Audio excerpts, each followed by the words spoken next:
तर मित्रांनो, आपले कल्पया सिरीजमध्ये 7 झाले होते, जे की मागचं वालं होतं योगेंद्र रस. याच्यानंतर येते लक्ष्मी विलास रस.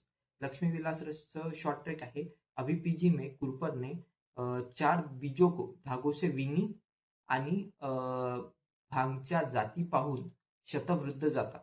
यात थोडा हिंदी मराठी आहे, पण ते एक वेळेस तुम्ही शॉर्ट ट्रॅक सगळे लिहून घेतले आणि अंडरलाईन केले की कोणत्या शब्दासाठी कोणतं द्रव्य आहे, तर तुम्हाला समजून जाईल.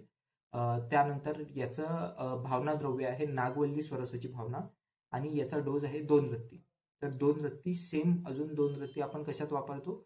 आनंद भैरव रस आणि प्रवाळ पंचामृत, हेही लक्ष ठेवायला पाहिजे. आणि त्यानंतर येते अनुपान. अनुपानमध्ये लक्ष्मी हे तांबूलच्या जो पत्र असते त्याच्यावर विराजमान असते. पूजे वगैरे मध्ये पाहिलं तर त्यानुसार लक्ष्मी विलास रस याला अनुपान आहे, तांबूलपत्र रस आणि दुग्ध. त्यानंतर राहिलं आपलं थेरप्युटिक युजेस. तर थेरप्युटिक युजेसमध्ये आपण लिहू शकतो प्रमेह, भागंदर आणि कास. तर धन्यवाद.